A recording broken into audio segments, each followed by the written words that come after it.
الله الرحمن الرحيم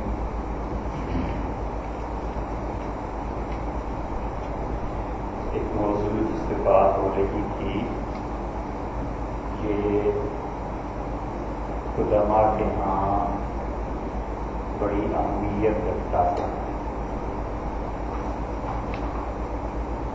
اور اگر کسی شخص نے فلسفے کی انتہائی کتابیں پڑھی ہوں جسے ہمارے مدارس کی اصطلاح میں میر زاہد اور ملا جلال اور صدرہ شمس باسبہ، تو ان حضرات نے اس مسئلے کو چھیڑا ہے، اور جب اللہ میں جس مقام پر پہنچے ہیں اس سے پہلے حضرت شاہ صاحب رحمۃ اللہ علیہ نے بھی اس مقام پر گفتگو کی تھی،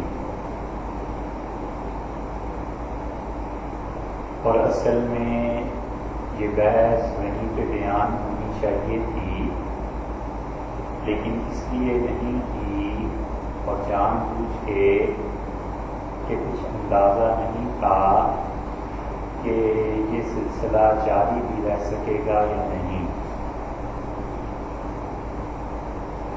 اور جاری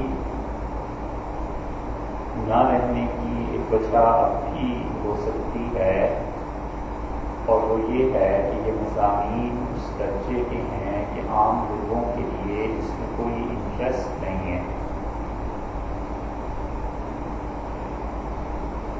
اور جب کوئی انسان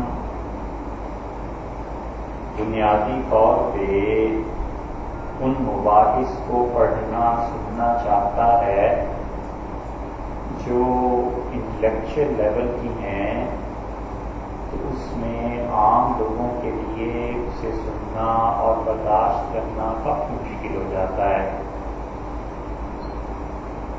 اب یہ ایسے ہی ہے جیسے کسی آدمی کو آپ دیکھیں کہ وہ نیوٹن کی اور آئنسٹائن کی بات کرے تو اس کا مقام جیسا بھی ہو، مگر بہت مشکل ہو جاتی ہے کہ چھوٹے بچے اسے سمجھ سکیں۔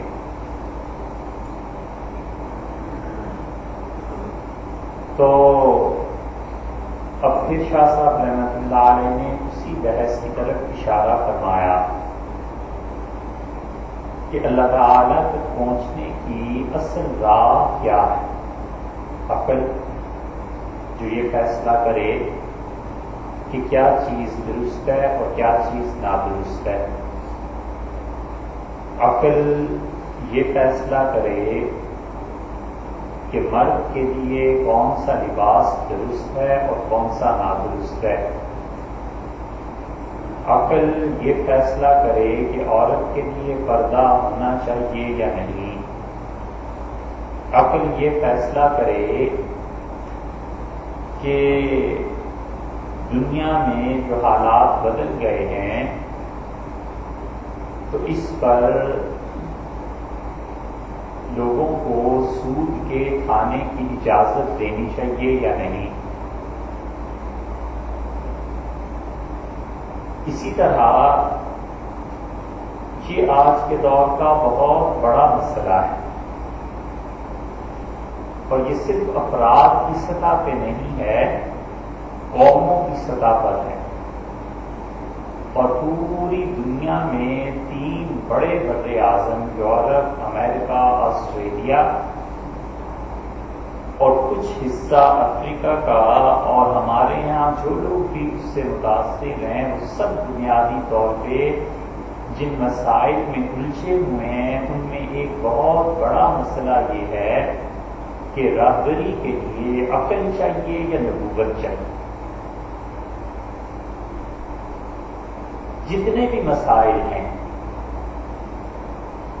ان کی اصل یہ نقطہ ہے، اسی لیے ہر زمانے میں دونوں طرف لوگوں نے بحث کی کہ کیا تنہا عقل اللہ تک پہنچانے کے لیے کافی ہے، کیا تنہا عقل انسانوں کے مسائل کو حل کر سکتی ہے؟ تنہا عقل کا یہ حال ہے کہ دنیا میں اب غذائی قلت جس اعتبار سے بڑھ رہی ہے، لوگ یہ کہتے ہیں کہ گوشت اور پروٹین زیادہ بننی چاہیے، اور اسرائیل میں ایک تجربہ یہ کیا جا رہا ہے کہ وہ گوشت کو بغیر کسی زندہ چیز کے پیدا کریں، اور گوشت کی جتنی آئٹمس ہیں وہاں سائنٹسٹ اس ریسرچ میں لگے ہوئے ہیں کہ ان کو ہم جمع کر کے کسی طرح 1 پاؤ یا 1 کلو تو اتنا بڑا مسئلہ نہیں ہے، اس کو گوشت کی طرح کا ایک لوتھڑا بنا دیں اور اس میں ہر وہ کوالٹی ہو جو مرغی کے گوشت میں ہوتی ہے، تو اسے لوگوں تک دیا جائے کہ یہ گوشت ہے، آپ اسے کھائیں، اور یہ مرغی کا گوشت مرغے کا گوشت ہے، لیکن یہ چکن کے بغیر بنا ہے، چوزے کے بغیر بنا ہے۔ اب جب یہ مسئلہ سامنے آئے گا تو پھر اس وقت مفتی سوچیں گے کہ اس پہ کیا فتویٰ دینا ہے۔ اسی طرح 20 مسائل، اور یہ مسئلہ اس صدی میں عظیم ترین مسائل میں سے ایک تھا اور ہے کہ سود کے بغیر موجودہ معاشی نظام کیسے چل سکتا ہے۔ پورا گروہ اس بات کا قائل ہے کہ وہ کہتے ہیں اس وقت مسلمانوں کی ترقی میں سب سے بڑی رکاوٹ یہ ہے کہ غیر سودی نظام کو یہ اپنے پاس رکھے ہوئے ہیں اور سودی نظام میں شرکت نہیں کرتے۔ اب عقل کدھر رہنمائی کرتی ہے، نبوت کدھر رہنمائی کرتی ہے؟ اگر یہ ایک بات کسی طرح انسانوں کی سمجھ میں آ جائے تو دونوں کی رائیں یا تو الگ ہو جائیں یا ایک ہو جائیں، کچھ نہ کچھ تو ہو، لیکن دنیا کے اہم ترین مسائل میں سے ایک مسئلہ ہے۔ اب ایک بچہ ایسا ہے جو کہتا ہے مجھے صرف وضو کے فرائض پتہ ہونے چاہیے اور نماز کے فرائض پتہ ہونے چاہیے، اسے اس درجے کی بحث سے کوئی غرض نہیں، اس کی سمجھ میں ہی نہیں بات آتی، تو کہتے مجھے نہیں پتا، مجھے تو یہ بتاؤ وضو نماز کیا ہوتی ہے، بس اس سے زیادہ کچھ نہیں۔ تو یہ مباحث اس سے بہت اعلیٰ درجے کی ہیں، اور ملا صدرہ وغیرہ نے اس پہ بہت اچھی چیزیں لکھی۔ یہ الگ بات ہے کہ ان کا تعلق اہل تشریح سے تھا، مگر ملا صدرہ کی اور اس قسم کے لوگوں کی علمی خدمات سے کوئی بھی معتدل آدمی انکار نہیں کر سکتا۔ اس کی نصوص سے لوگ فائدہ اٹھاتے رہے ہیں۔ جس حد تک ان لوگوں میں گمراہی تھی اسی حد تک کہ اس سے ملتی جلتی گمراہی زمخشری میں بھی تھی، اور اب تک لوگوں نے اسے نہیں چھوڑا، اس سے فائدہ اٹھاتے رہے۔ تو اگر آپ کے ذہن میں ہو تو اس میں 3 مرحلے ہیں۔ پہلا مرحلہ یہ تھا کہ اہل عقل کہتے ہیں کہ عقل کی رہنمائی کافی ہے، اور جو ہماری عقل میں آتا ہے ہم وہ کام کریں گے، اور اس پہ ابن رشد جو کہ ان کے نمائندے کے طور پہ تھے، ان کی عبارتیں پچھلی سے پچھلی مرتبہ ہم نے بیان کر دی۔ دوسرا مرحلہ یہ ہے کہ جو لوگ نقلیات کو ترجیح دیتے ہیں ان کی بات کی جائے، اور تیسرا اور آخری مرحلہ یہ ہے کہ ان دونوں کا موازنہ کر دیا جائے۔ تو جو دوسرا مرحلہ تھا اس کے سلسلے میں کچھ باتیں پچھلی مرتبہ گزری، اور کچھ یہ ہیں کہ ہم یہاں بات کر رہے تھے کہ شیخ الاسلام ابن تیمیہ رحمۃ اللہ علیہ کا بھی اپنا موقف ہے، اور ابن تیمیہ رحمۃ اللہ علیہ سراسر اس بات کے قائل ہیں کہ وہ کہتے ہیں جو کچھ نقلیات میں آ گیا ہے ہمیں چاہیے کہ بس اس کا اتباع کریں اور اس کے پیچھے چلیں۔ یہ بات نہیں ہے کہ ابن تیمیہ رحمۃ اللہ علیہ کی نظر فلسفے پہ نہیں تھی، اور یہ بات نہیں ہے کہ وہ اہل عقل سے کہیں بے خبر تھے۔ ابن رشد اور ان لوگوں کو، ابن رشد تو خیر حضرت کے بعد آیا ہے، لیکن ابن رشد سے پہلے جو فلسفی گزرے ہیں ابن تیمیہ رحمۃ اللہ علیہ نے انہیں پڑھا۔ ابن تیمیہ رحمۃ اللہ علیہ کا انتقال 728 میں ہوا ہے، اس کا مطلب یہ ہے کہ وہ 8ویں صدی ہجری اور اس کے بعد پھر ابن رشد تو اس کی بھی بات آیا کہ 1 صدی کے بعد، لیکن غزالی کو انہوں نے پڑھایا۔ اس سے پیچھے جو لوگ تھے جنہوں نے بھی اسلامی فلسفے پہ لکھا تھا، ابن تیمیہ رحمۃ اللہ علیہ، ان سب چیزوں کو دیکھنے کے بعد اور خاص طور پہ امام رازی رحمۃ اللہ علیہ جو اہل عقل کے بڑے نمائندے سمجھے جاتے تھے، ان کو بھی پڑھنے کے بعد اپنے رسالے الفرقان میں ابن تیمیہ رحمۃ اللہ علیہ لکھتے ہیں اور کہتے ہیں کہ فمن جرب ما یقولون، دیکھو جو شخص بھی انبیاء علیہ السلام کے ارشادات پر غور کرے گا اور جو شخص بھی نبیوں کی تعلیم پر غور کرے گا، وجد الثواب معهم، وہ یقیناً اس بات کو پہنچے گا کہ انبیاء علیہ السلام حق پر ہیں اور حق پر ہیں، ان کی تعلیمات بالکل ٹھیک۔ اس عبارت کو سمجھنے کے لیے بس یہ خیال میں رکھیے کہ جب بھی انبیاء علیہ السلام کا تذکرہ کرتے ہیں یا اولیاء اللہ کا، تو اس سے مطلب یہ ہے کہ وہ علوم جو نقل کے ذریعے ہم تک پہنچے، کہ نبی علیہ السلام نے کوئی کام کہا، اللہ نے کوئی کام کہا، کسی بزرگ نے کوئی کام کہا اور لوگوں نے چپ کر کے اس کام کو مان لیا اور اس کی اتباع کر لی، اور ان کے مخالف وہ تھے جن لوگوں نے محض اپنی عقل کو بے لگام چھوڑ دیا کہ جو کچھ عقل میں آیا اس کے مطابق انہوں نے کیا۔ انہوں نے کہا یہ بات نبی کی عقل میں آتی ہے مان لو، یہ بات نبی علیہ السلام کی عقل میں نہیں آتی، اس بات کو ہم نہیں مان سکتے۔ اس کی جب یہ بات ذہن میں رہے گی تو دیکھیے پھر شاید فرماتے ہیں، اور یہ یاد رکھنا چاہیے کہ وما مخالفہم، اور جو کوئی بھی انبیاء علیہ السلام کا مخالف تھے، کما قال الرازی، جیسے کہ امام راضی رحمت اللہ علیہ کو دیکھو کہ جتنے لوگ بھی تھے ما انہو، باوجود اس کے کہ راضی کا حال یہ ہے، یعنی دو گروہ ہیں، ایک لوگ ہیں جنہوں نے کہا کہ انبیاء علیہ السلام کی پیروی بالکل ٹھیک ہے، اور کچھ ہیں جو ان کے مخالف ہیں، اور وہ کہتے ہیں کہ سمعی روایات ان کا اعتبار نہیں۔ سمعی روایات کا کیا مطلب؟ آپ جب کہتے ہیں کہ یہ بات حدیث میں آئی ہے تو وہ کہتے ہیں جی حدیث کس نے سنی؟ اچھا ابو ہریرہ رضی اللہ عنہ نے سنی، کتنی حدیثیں انہیں پتا تھی؟ انہیں 10,000 حدیثیں، 10,000 باتیں آدمی یاد ہی نہیں رکھ سکتا، تو اس لیے لہٰذا ابو ہریرہ کی بات نہیں مانی جانی چاہیے۔ سمعی روایات میں یہ ہے کہ ایک آدمی کہتا ہے کہ یہ بات انس رضی اللہ عنہ نے کہی، باوجود اس کے کہ انس رضی اللہ عنہ ان اصحاب رضی اللہ عنہ میں سے ہیں جو کثرت سے رسول اللہ صلی اللہ علیہ وسلم سے روایات بیان کرتے ہیں۔ ایک آدمی عقل کے ترازو پہ پرکھتا ہے اور کہتا ہے جی 250 سال کے بعد تو حدیثیں لکھی گئیں، اس کا تو کوئی اعتبار نہیں۔ تو سمعی روایات جو سننے سے ہم تک دین پہنچا ہے، اس دین کا تو کوئی اعتبار ہے ہی نہیں۔ ابھی چند دن پہلے ایک صاحب سے بات ہوئی اور وہ یہی بات مسلسل کہتے رہے کہ حضور اقدس صلی اللہ علیہ وسلم کی احادیث ان کا کوئی اعتبار نہیں۔ بظاہر وہ پڑھے لکھے تھے، تو ہم نے کہا دو باتوں پر غور کیجیے گا۔ ایک بات تو اس پر غور کر لیں کہ یہ امت اتنی ناہنجار اور ہم لوگ اتنے نالائق ہو گئے ہیں کہ اب نبی کو کٹہرے میں کھڑا کر کے ہم کہتے ہیں کہ اس شخص کی بات قابل قبول ہے یا نہیں۔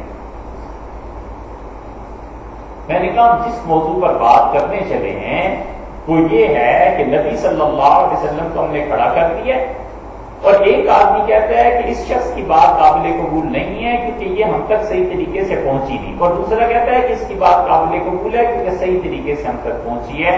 تو میں نے کہا امت جب نبی کو کٹہرے میں کھڑا کر کے چرا کرنے لگے تو ایسی نالائق امت کے تو ویسے ہی اللہ تعالیٰ کا عذاب آ جانا چاہیے۔ آپ سوچ لیں جس موضوع پر بات کرنے چلے ہیں کہ اب ہماری یہ ہمت ہونے لگی۔ اور دوسری بات ہم نے سے کہی، ہم نے کہا خود اس قرآن کا کیا ثبوت ہے؟ چھوڑ دیں حدیث کو بھی، اس قرآن کے قرآن ہونے کا کیا ثبوت؟ کہ کسی کے ابا پہ تو نازل نہیں ہوا، کہ میرے والد پہ نازل ہوا تھا اور میں اسے گھر سے اٹھا کر لایا ہوں۔ 1,500 سال ہے درمیان میں، خود اس قرآن کے قرآن ہونے کا کیا ثبوت؟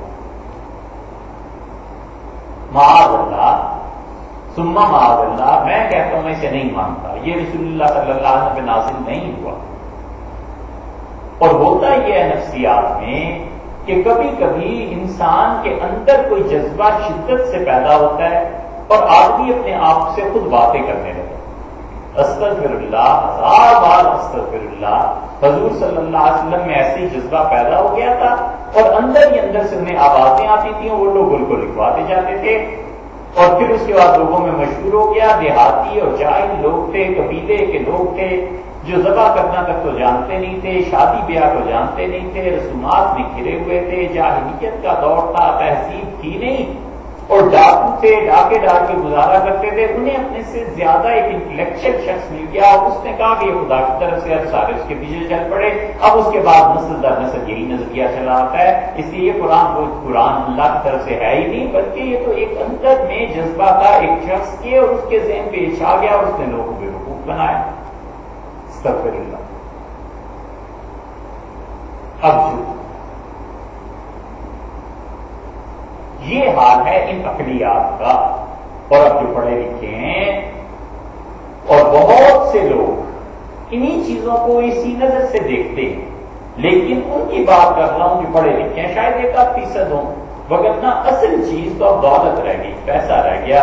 جس کے پاس پیسہ ہے وہ اتنا ہی بڑا آدمی ہے، اور اس کے پاس پیسہ نہیں ہے، نہ اس کا کوئی نظریہ ہے، نہ اس کا کوئی دین ہے، نہ کوئی مذہب ہے۔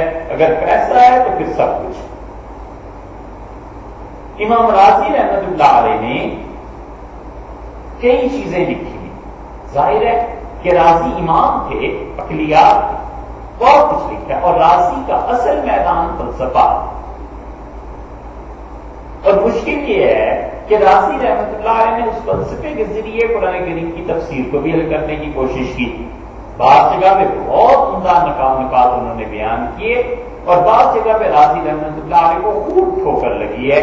یہ دونوں چیزیں ان کی تفسیر میں پائی جاتی ہیں۔ امام راضی رحمت اللہ علیہ نے اساس التقدیس کے نام سے ایک کتاب لکھی اور اللہ تعالیٰ کی صفات پر اس میں بحث کی۔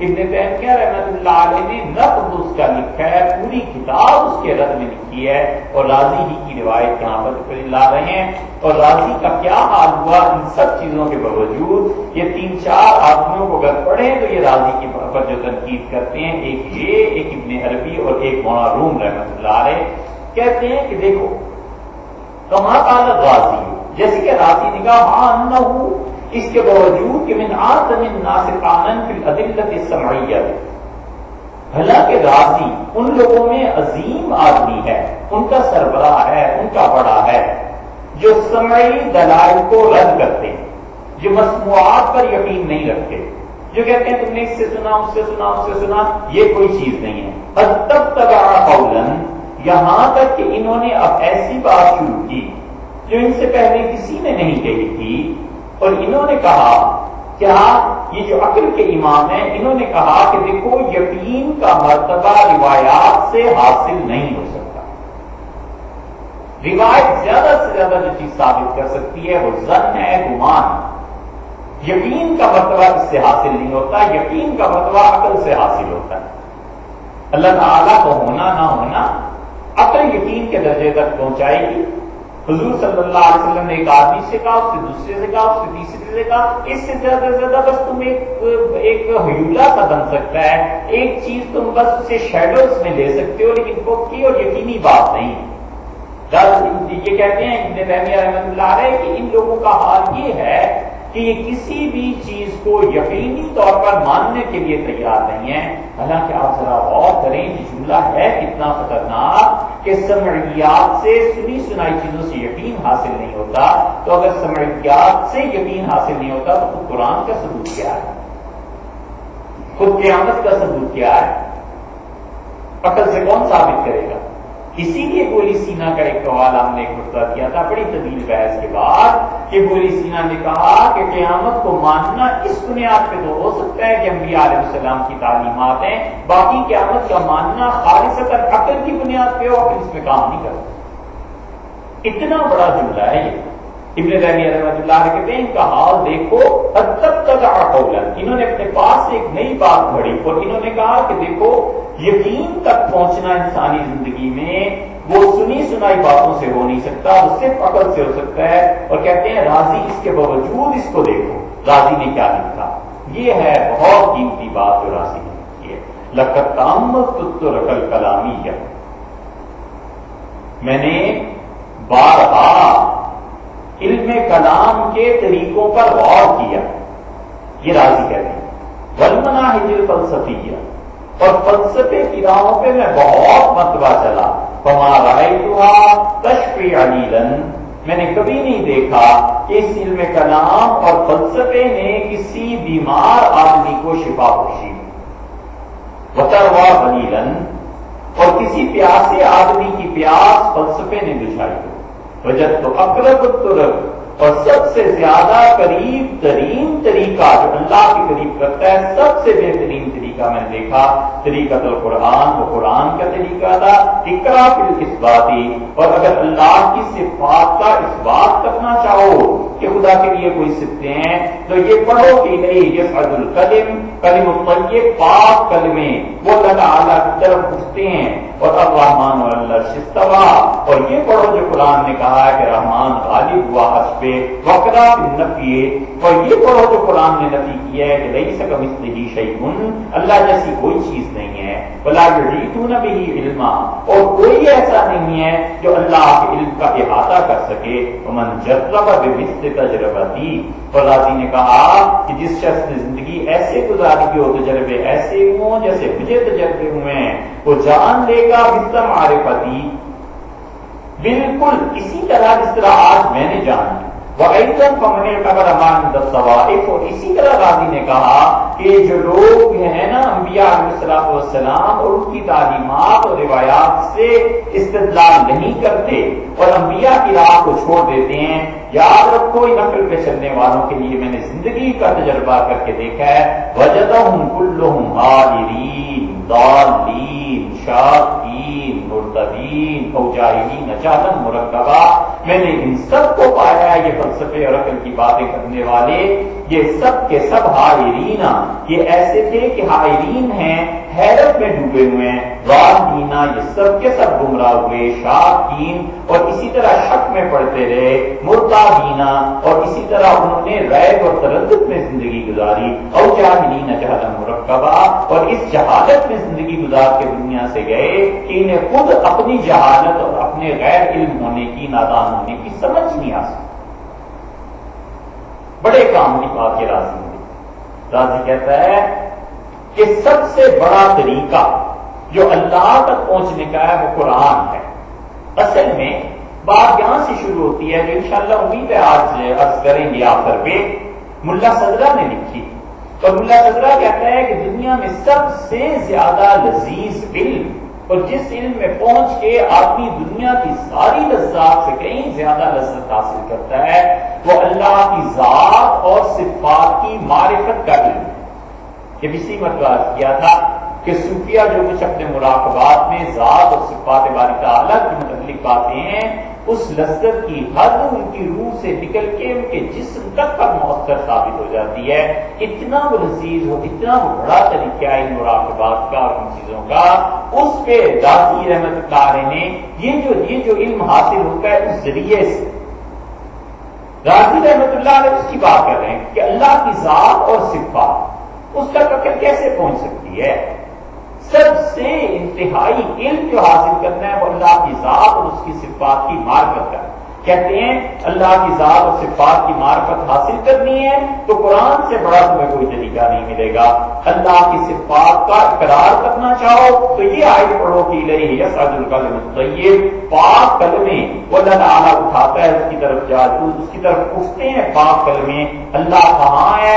جہاں بھی ہے جب کوئی انسان اس کی پاکیزگی بیان کرتا ہے، جب پاک جملہ کہتا ہے تو اللہ اس پاک جملے کو اٹھا لیتا ہے. ایک آدمی سبحان اللہ کہتا ہے کہ اللہ پاک ہے تو اس کو یہ جملہ اللہ کی طرف پہنچتا ہے.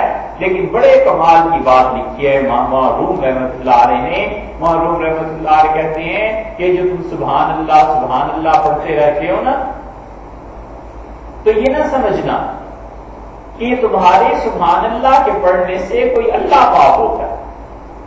وہ کہتا ہے اس کو پڑھ کے تم خود اپنے آپ کو پاک کر رہے ہوتے ہو. اللہ کی ذات تو ہمیشہ سے ہی پاک ہے، تم اس کو کیا پاک کرو. الحمدللہ کہہ کے تم اللہ کی کیا تعریف کر رہے ہو؟ تم خود اپنے کچھ عقل کا ثبوت دے رہے ہو کہ ہم جانتے ہیں، اب علم ہوا ہے کہ اللہ تعالیٰ کی یہ صفات ہیں اور اللہ تعریف کے قابل ہے کہ ہم اس کی تعریف کریں۔ اور جب کوئی اللہ اکبر پڑھتا ہے تو اللہ کی بڑائی میں اضافہ نہیں کر رہا ہوتا، وہ تو خود اپنے لیے کہہ رہا ہوتا ہے کہ پروردگار اب پتا چلا کہ تیری ذات پاک کتنی بڑی ہے، میں اس سے پہلے جاہل تھا، کچھ پتا نہیں تھا۔ تو یہ جو انہوں نے لکھا ہے کہ وہ پاک کلمے اللہ انہیں اٹھا لیتا ہے یا اللہ کی طرف وہ پہنچتے ہیں، پھر وہ کہتے ہیں کہ دیکھو یہ پڑھو کہ الرحمن والعرش استوى، اللہ تعالیٰ نے قصد کیا، ارادہ کیا۔ استوا کی جتنی بحث ہے یہ تو آگے چل کے آئے گی، اس میں حجت اللہ، یہاں شاہ صاحب رحمۃ اللہ علیہ صفات باری تعالیٰ کا ذکر کرتے ہیں، لیکن چونکہ صفات باری تعالیٰ پہ ایک مرتبہ تفصیل سے بحث مقدمے میں کر چکے، اس کی امید نہیں کہ وہاں بھی کریں گے، بلکہ بہت مختصر سی بات کر کے گزر جائیں گے۔ استوا کے بہت سے معنی کیے گئے اور سفیان ثوری رحمۃ اللہ نے بہترین معنی بیان کیے۔ انہوں نے کہا قصد کیا، ارادہ کیا رحمان نے عرش کا، اور انہوں نے کہا جب تم نے اللہ سے کسی چیز کی نفی کرنی ہو تو پھر یہ پڑھو کہ لیس کمثلہ شیء، اللہ جیسی کوئی چیز نہیں ہے۔ اب صفات کا مسئلہ در حقیقت اتنا گہرا مسئلہ ہے کہ امت میں جب صفات کی بحث ہوئی تو کئی ٹکڑوں میں امت بٹ گئی۔ اللہ تعالیٰ کی صفات کو جاننا کوئی آسان چیز نہیں تھی۔ اللہ تعالیٰ نے قرآن کریم میں یہ جو کہا وَلَا يُحِيطُونَ بِهِ عِلْمًا، اور اللہ کا علم اس کا احاطہ کوئی نہیں کر سکتا۔ راضی کہتے ہیں جس آدمی کو تجربہ ہوا ہو زندگی میں، وہ تجربہ جو مجھے ہوئے ہیں، اور جس کو خدا کی ایسی معرفت حاصل ہوئی ہو زندگی کے مسائل میں جیسے مجھے معرفت حاصل ہوئی ہے، تو تم دیکھو وہ آخر پر پہنچ کر یہی کہے گا کہ جتنے بھی لوگ عقل کے ذریعے خدا کی راہ تلاش کر رہے تھے وہ سب کے سب حیرت میں جا کر ڈوب گئے۔ حیرت دونوں کو پیش آتی ہے، صوفی انتہا میں پہنچ کر حیرت میں ڈوب جاتا اور اس کی حیرت میں دن بدن اضافہ ہی ہوتا رہتا ہے۔ اس سے مجدد الفقانی رحمۃ اللہ علیہ تک نے لکھا ہے کہ انتہائی مراقبات میں بھی پہنچ کے سوائے حیرت کے کسی چیز میں اضافہ نہیں ہوا۔ اللہ کے اثرات، رموز، اس کائنات کی چیزیں اس پہ کھلتی ہیں، اللہ تعالیٰ اسے دکھاتا ہے کہ دیکھو یہ بھی میرے ہونے کی نشانی ہے، یہ بھی میرے ہونے کی نشانی ہے۔ جیسے اللہ تعالیٰ انبیاء علیہ السلام کو نشانیاں دکھاتا ہے ویسے تو سواری پیدا نہیں ہوتا، نہ اس کی کوئی تشبیہ اور مثال ہے، لیکن اس کی قسم کی، اس کی طرح کی چیزیں جو کھلتی ہیں اس پہ، تو اس کے لیے سوائے اس کے کہ حیرت میں ڈوب جائے اس صوفی کے لیے کوئی راستہ باقی نہیں ہو سکتا۔ اور اگر اس وقت اللہ کی صفات کا صحیح علم اسے نہ ہو یا اس کا شیخ کامل نہ ہو تو پھر وہاں پر پہنچ کے وہ گمراہ ہو جاتا ہے۔ ملا صدرہ نے اسے لکھا ہے اور بالکل ٹھیک لکھا ہے، اگر آج اس کی عبارت آئی تو ہم آپ سے عرض کریں گے کہ ملا صدرہ کی تصدیق کہاں کہاں سے ہوتی ہے تو حیرت میں اضافہ ہوتا چلا جاتا ہے۔ ابن عربی رحمۃ اللہ علیہ اسی جگہ پر پہنچ کے لکھتے ہیں بايزيد بستانی رحمۃ اللہ علیہ کے متعلق کہ بايزيد نے جب انتہائی عروج اور قرب حاصل کیا تو انہوں نے کہا کہ نبوت کا مقام مجھ پہ کھولا جائے کہ نبوت چیز کیا ہے، اور وہ کہتے ہیں پھر ان پر اتنا نبوت کا مقام کھولا گیا جتنا سوئی کی نوک ہوتی ہے، بس اس سے زیادہ نہیں، اور اس کو ضبط نہیں کر سکے اور چیخنے لگے اور کہنے لگے سبحانی ما اعظم شانی، میں پاک ہوں اور کتنا بلند مرتبہ ہے میرا، میں کتنا بڑا۔ اب تک صوفیہ ان پر یہ کہتے آئے ہیں کہ بايزيد بستانی نے کیوں کہا کہ سبحانی ما اعظم شانی، میں پاک ہوں اور میرا مرتبہ کتنا بلند ہے، یہ تو اللہ ہے جس کو کہنا ہے کہ سبحان اللہ، اللہ آپ پاک ہیں، اور جس کے متعلق کہنا ہے کہ ما اعظم شانت، اللہ آپ کی شان کتنی بلند ہے۔ تو وہ کہتے ہیں اصل بات یہ تھی کہ اتنا ذرا سا، اسی لیے ابن عربی اپنے متعلق بھی کہتے ہیں کہ جب میں انتہا پہ پہنچا اور میں معراج میں گیا، اس کا بڑا مذاق اڑاتے ہیں یہ واقعی۔ یہ جو اہل عقل ہے نا وہ تو صحیح اس کا ایک ڈرامہ بناتے ہیں کہ دیکھو اسے بھی معراج ہوئی تھی، وہ وہی ہوئی تھی جو کچھ بھی ہوا تھا، اس آدمی نے جھوٹ نہیں لکھا، جھوٹ میں اتنی برکات نہیں ہوتی جتنی اس کے علم میں برکتیں اللہ نے رکھی تھی۔ ابن عربی کہتے ہیں کہ میں ایک جگہ پر پہنچا تو میں نے ایک دروازہ کھٹکھٹایا اور وہ اتنا عظیم الشان دروازہ تھا کہ میں حیران رہ گیا کہ اس کے اندر جو دنیا ہوگی وہ کیا چیز ہوگی، جہاں شہر کا دروازہ، ملک کا اور سلطنت کا دروازہ اتنا اچھا ہے۔ تو میں نے جب دروازہ کھٹکھٹایا تو مجھ سے کسی نے پوچھا کہ کیوں کھٹکھٹاتے ہو، تو میں نے کیسے کھولو، میں اندر آنا چاہتا ہوں۔ تو انہوں نے کہا یہ نبوت کا باب ہے، اور حضور صلی اللہ علیہ وسلم پہ بند کر دیا گیا، بس ختم ہو گئی نبوت، اب یہ کسی کے لیے نہیں کھولا جائے گا۔ تو یہ وہ چیزیں ہیں، یہ حیران یہ بھی ہوتے ہیں، لیکن یہ حیران ہوتے ہیں قرب میں، اور وہ حیران ہوتے ہیں کیونکہ انہیں کوئی راہ نہیں نظر آتی، اب کریں کیا بیچارے۔ تو حیرت تو دونوں کو کیا، لیکن ان کو بھی اور ان کو بھی ایسی ہے جیسے سمندر کے کنارے کوئی کھڑا ہو جائے اور ایک آدمی جو جانتا ہو کہ سمندر کیا چیز ہے، وہ حیرت کے مارے گم ہو جائے کہ اس پانی کے ذخیرے کی کیا بات ہے، اور ایک بچہ ہے جس کو کوئی سمجھ نہیں آتی، وہ کہتے ہیں ظالم، یہ گمراہ ہو جاتے ہیں یا عقل پہ چلنے والے۔ پھر اسی طرح انہوں نے ساری چیزیں کیا، اور کہا لطف کی بات یہ بھی دیکھو کہ اتنے جاہل ہوتے ہیں کہ انہیں اپنی جہالت کا بھی پتہ نہیں ہوتا کہ ہم جاہل، اس علم کے یہ بھی بڑی مصیبت ہے کہ یہ جب تک علم آئے نہیں اس وقت تک یہ بھی نہیں پتا چلتا کہ ہم جاہل ہیں۔ اس لیے علم جتنا بھی آتا ہے وہ ہمیں یہ سکھاتا ہے کہ اس سے پہلے تم اس بات سے جاہل تھے، تمہیں نہیں پتا تھی، آج پتا چلی۔ پھر یہ جتنا بھی علم بڑھ جائے آدمی اس پہ فخر کیا کرے اور ناز کیا کرے، جتنا علم بڑھتا ہے اتنی ہی تواضع در حقیقت پیدا ہونی چاہیے کہ اللہ کتنی چیزیں ہیں مجھے نہیں معلوم۔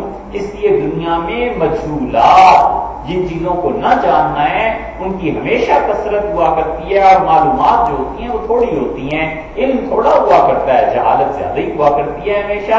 کائنات کے ہزاروں اسرار و رموز ہیں جو نہیں کھلے، کوئی ایک چیز کسی کو پتا چل جائے تو یہ چیز کے لیے انہوں نے عقل اور نقل دونوں کی بات کرتے ہوئے اب اسی سلسلے میں آپ دیکھیے امام راضی رحمت اللہ علیہ جو بڑے سمجھے جاتے ہیں اور جن کی بات کو لوگ بہت زیادہ وزن دیتے ہیں، راضی پر 3-4 آدمی، ایک ابن تیمیہ رحمت اللہ علیہ چونکہ راضی کا بہت شہرا تھا اس زمانے میں، ایک ابن تیمیہ بات کرتے ہیں، دوسرے محی الدین ابن عربی بات کرتے ہیں، یہ ابن عربی ہے، ابن عربی نے بھی راضی کو خط لکھا ہے، اور ابن عربی چونکہ نمائندے شمار ہوتے ہیں اہل نقل کے، تو انہوں نے راضی کو خط لکھا ہے، اور راضی رحمت اللہ علیہ نے اصل میں ان پر اعتراض یہ کیا ایک جگہ پر کہ یہ صوفی کیا کرتے ہیں، اللہ اللہ کرتے رہتے ہیں، مراقبے کرتے رہتے ہیں، ذکر اذکار میں لگے رہتے ہیں، کوئی کچھ کہتا ہے کوئی کچھ کہتا ہے، تو کوئی عقل کی بات کرو، کوئی فلسفے کو پڑھو، منطق کو پڑھو، ان چیزوں کو پڑھو تاکہ تمہیں پتا چلے دنیا میں عقلیات کا مقام کیا ہے۔ ابن عربی نے راضی کو ایک خط لکھا ہے، اور یہ جو کتاب ہمارے پاس ہے ابن عربی رحمت اللہ علیہ کے رسائل ہیں۔ اب یہ 638 ہجری میں ابن عربی رحمت اللہ علیہ کا انتقال ہوا ہے، اور 602 یا 4 میں یا 6 میں، بس 7ویں صدی کے بالکل آغاز میں راضی کا انتقال ہوا ہے۔ انہوں نے جو چیزیں لکھی ہیں ان رسائل میں بہت اچھے اچھے رسالے ہیں، ایک خط ان کا وہ ہے جو راضی کے نام، اور اس کو کہتے ہیں کہ بلغت اخبرنی من اثق بہ من اخوانے کا۔ راضی دیکھیں آپ جو صوفیہ پہ اتنے اعتراض کرتے ہیں کہ انہیں ذکر مراقبے اور ان چیزوں کے علاوہ کچھ آتا ہی نہیں، تو مجھے خبر دی ایک آپ کے ایسے دوست نے من اثق بہ، جس پر میں اعتماد کرتا ہوں کہ وہ آپ کا بڑا گہرا دوست ہے، وممن لہ فیک نیۃ حسنۃ جمیلۃ، اور وہ شخص آپ کا ایسا اچھا دوست ہے کہ اس کی نیت آپ کے بارے میں بالکل ٹھیک ہے، آپ کا دشمن نہیں ہے، اس کی نیت میں بھی کوئی فتور نہیں ہے، بہت خوبصورت خیالات، اچھے خیالات آپ کے بارے میں رکھتا ہے۔ انہ رآک وقد بکیت یوما، اس نے مجھے کہا کہ میں نے ایک دن راضی کو دیکھا اپنے دوست کو، اور راضی جو تھے رو رہے تھے، فسالہ کا ہوا، تو اس نے مجھے بتایا کہ اس نے آپ سے سوال کیا، ومن حضر، اور جو کچھ لوگ وہاں بیٹھے ہوئے تھے، انہوں نے کہا راضی آپ کیوں رو رہے ہیں، کیا مشکل پیش آ گئی؟ راضی ایسا آدمی ہے جو لکھنے پہ جب آتا ہے تو وہ لسینہ اور اس کے معاصرین اتنے بڑے بڑے فلسفی دھچیاں بھی کہہ دیتے ہیں، اور یہ راضی رو رہا۔ ابن عربی کہتے ہیں کہ جو وہاں موجود تھے وہ بھی، اور جو تمہارے دوست تھے انہوں نے بیان کیا کہ انہوں نے آپ سے پوچھا کہ کیوں رو رہے، تو آپ نے کہا مسئلۃ اعتقدتها منذ 30 سنة، ایک مسئلہ تھا 30 سال پہلے میں اس نتیجے پر پہنچا تھا اور 30 سال تک میں اس مسئلے کو بیان کرتا رہا. تبین لی فی الساعۃ بدلیل، اور اب ایک دلیل میری سمجھ میں ایسی آئی جس سے مجھے پتا چلا کہ آج تک 30 سال میں جو میں بیان کرتا ہوں خلاف ما کان عندی، اس دلیل سے پتا چلا کہ وہ سب غلط. عقل نے جو کچھ کے سمجھا تھا سب غلط تھا، تو پھر کیا ہوا؟ فبقی تھا، آپ روئے وقلتا، اور آپ نے کہا لعل الذی لا علم. چلو یہ تو ایک قصہ ہوا کہ 30 سال بعد پتا چلا کہ آج تک جس راستے پہ تھا یہ غلط تھا. اب کہیں کس بات کا رونا ہے؟ بڑی اچھی بات لکھی ہے. کہتے ہیں اور پھر تم اس بات پر رونے لگے اور تم نے یہ کہا راضی کہ یکون مثل الاول. اس بات کا کیا ثبوت ہے کہ 30 سال اگر مجھے خدا اور زندگی دے تو جس نتیجے کو آج صحیح سمجھ رہا ہوں 30 سال بعد پھر نہ کہیں رونے بیٹھ جاؤں کہ وہ بھی غلط. فہذا قول، یہ ہے آپ کا علم اور آپ کا فلسفہ راضی. ومن المحال، اور ناممکن ہے علی العارف، اس آدمی پر جو اللہ کی ذات اور صفات کو جانتا ہو، بمرتبۃ العقل والفکر ان یسکن او یستریح ولا سیما فی معرفت اللہ تعالی. خاص طور پہ وہ صوفی جسے اللہ کی ذات اور اللہ کی صفات کی معرفت حاصل ہو، وہ کبھی بھی اتنا پریشان نہیں ہوا کرتا جتنا پریشان 30 سال کے بعد جناب والا آپ میں، اور بھی آپ مستقبل کے بارے میں بھی پریشان ہے کہ 30 سال بعد پھر کوئی دلیل نہ ظاہر ہو جائے. ومن المحال ان یعرف ماہیت بطریق النظر، اور بالکل محال ہے یہ بات کہ کوئی آدمی اللہ کی راہ پر چلے اور پھر اس کے بعد اس کی باتیں آگے کو ثابت ہوں. فمالک یا آتی، میرے بھائی راضی آپ کو کیا ہو گیا ہے؟ تبتی فی ہذہ الفطرۃ، آپ ساری زندگی عقل کے ان چکروں میں پڑے رہیں گے، عقل کے اس بھنور میں کھوئے رہیں گے. ولا تدخل طریق الریاضیات والمجاہدات والخلوات التي شرعها رسول اللہ صلی اللہ علیہ وسلم. کیوں نہیں آپ داخل ہوتے اس طریقے میں جس سے ریاضت ہوتی ہے، جس میں مجاہدے ہوتے ہیں؟ وہ طریقہ جو تنہائیوں میں اللہ کو یاد کرنے کے سے حاصل ہوتا ہے، لیکن یہ تنہائیاں، مجاہدے اور ریاضتیں، یہ تینوں الفاظ انہوں نے استعمال کیے ہیں نا. ہم ابھی اس کی تشریح نہیں کر رہے. اگر آج مکتوبات شریف کی بات آئی تو پھر آپ کو پتا چلے گا. اور بڑے کام کی بات ہے جو یہ یاد رکھنی چاہیے، جس پہ انہوں نے کہا کہ التی شرعها رسول اللہ صلی اللہ علیہ وسلم. میں ان طریقوں کی طرف راضی آپ کو دعوت دیتا ہوں، ان مجاہدوں اور ریاضتوں کی طرف جو رسول اللہ صلی اللہ علیہ وسلم نے بتایا. صرف یہ نہیں کہا کہ مجاہدہ اور ریاضت کریں. راضی کو کہا آپ تنہائیاں اختیار کریں، مجاہدہ کریں، ریاضت کریں، تاکہ آپ کو پتا چلے کہ جن طریقوں پہ چل کے آپ 30 سال حیرت میں ڈوبتے ہیں اور پھر کہتے ہیں کہ یہ غلط ہے، آپ اس دنیا سے نکلیں، اس دنیا میں آئیں جو ہم بتاتے ہیں. فَتَنَالَ مَا نَالَ مَا قَالَ مَنْ قَالَ فِيهِ، تو آپ پھر اس مقام تک پہنچیں گے مَا نَالَ مَنْ قَالَ فِيهِ، جہاں تک وہ شخص پہنچا تھا جس نے کہا کہ عبدًا مِنْ عِبَادِنَا، اللہ نے جس کے بارے میں کہا جو ہمارے بندوں میں سے ایک بندہ تھا. آتَيْنَا رَحْمَةً مِنْ عِنْدِنَا، ہم نے اپنے پاس سے اسے رحمت دی تھی. وَعَلَّمْنَاهُ مِنْ لَدُنَّا عِلْمًا، اور ہم نے اپنے پاس سے اسے علم دیا تھا. راضی اس راہ پر چلو تاکہ علم حاصل ہو. وَمِثْلُكَ، اور آپ جیسا کرنا راضی، آپ جیسا پڑھا لکھا آدمی. من يتعرض لهذه الحجة الشریفہ، مجھے حیرت ہے کہ آپ جیسے بڑے آدمی کو اتنے بڑے علوم میں کوئی حصہ نہیں ملا. مرتبہ العظیمۃ الرفیع، اور وہ عظمت کا مقام، رفعت کا مقام اور مرتبہ جو تصوف اور سلوک کے ذریعے حاصل ہوتا ہے، آپ پر پوشیدہ ہے. مجھے حیرت ہے آپ پہ، آپ کس جگہ پہ چل رہے ہیں. یہاں پر جنہوں نے مجاہدات کی بات کی ہے اور ریاضتوں کی اور تنہا رہنے کی، یہ ساری باتیں آگے مجدد رحمۃ اللہ علیہ آتی ہیں، لیکن یہ خط ہے بڑا دلچسپ. اس کا جو اصل مسئلہ ہمارے پیش نظر ہے، ہم نے وہ آپ کو پڑھ کے سنایا ہے کہ 30 سال محنت کر کے ایک نتیجے پہ پہنچے، پھر رونے لگے اور پھر افسوس اس پہ ہوا کہ اگر 30 سال مزید رہوں تو پھر کون سمجھائے گا کہ 30 سال پہلے تم پھر غلط تھے. تو کہتے ہیں راضی نکلو اس سے، اور اس طریقے پر آؤ جس طریقے پہ ہمیں یہاں تک کہ تم اس مقام پر پہنچو جس مقام پر وہ پہنچا تھا جسے اللہ نے کہا کہ آتینا رحمتا من عندنا، اللہ نے اسے رحمت دی تھی۔ یہ کون شخص تھا؟ یہ خضر علیہ السلام تھے۔ حضرت موسیٰ علیہ السلام کو اللہ نے کہا ان کے پاس جاؤ، تو قرآن میں آیا ہے کہ وہ گئے، لیکن قرآن نے عجیب بات کہی اس موقع پہ۔ اللہ نے فرمایا کہ آتینا رحمتا من عندنا، ہم نے اسے اپنی رحمت سے نوازا تھا خضر، وعلمناہ من لدنا علما، اور ہم نے اسے علم دیا۔ قرآن نے پہلے یہ نہیں کہا کہ علم دیا تھا، قرآن نے کہا ہم نے رحمت کی۔ دیکھو انبیاء علیہ السلام کا خاصہ علم ہے، ہر نبی کا کوئی نہ کوئی خاص مقام ہوتا ہے۔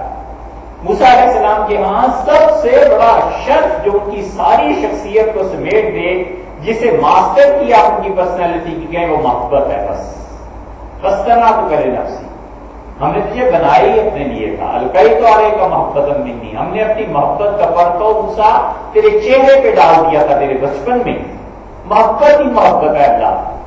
عیسیٰ علیہ السلام کیا چلے جائیے تو وہاں خدا کی قدرت ہے، خدا کی رحمت ہے، نرمی ہے، یہ چیزیں۔ حضور صلی اللہ علیہ وسلم کا بنیادی مسئلہ، سب سے بڑی چیز جو اللہ نے عنایت فرمائی تھی وہ علم، اسی لیے اللہ نے اس امت میں علم کو رکھا، ان کے یہاں رحمت تھی، اس لیے عیسائیوں کے ہاں انسانوں کے ساتھ رحمت کا جذبہ بہت عرصے تک عروج میں رہا، اس کے اثرات اب بھی پائے جاتے ہیں۔ اسی لیے قرآن نے کہا ہے کہ یہودیوں کے مقابلے میں تم انہیں دیکھو گے عیسائی نرم دل کے ہوتے ہیں، تو ان کے یہاں رحمت کا غلبہ۔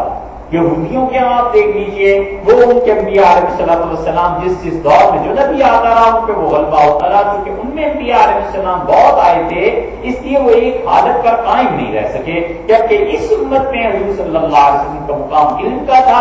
اب ان انبیاء علیہ السلام کی خصوصیت ہے، ایک ہے علم جس پر یہ ساری شریعت کا دار و مدار ہے، یہ ہے، اور دوسرا ہے تکوین۔ تکوین کا مطلب کیا؟ تکوین کا مطلب اللہ کے وہ کام جو اس کے عمل سے انجام پاتے ہیں۔ اللہ تعالیٰ نے فرمایا کہ کن ہو جا یکون، ہو گیا۔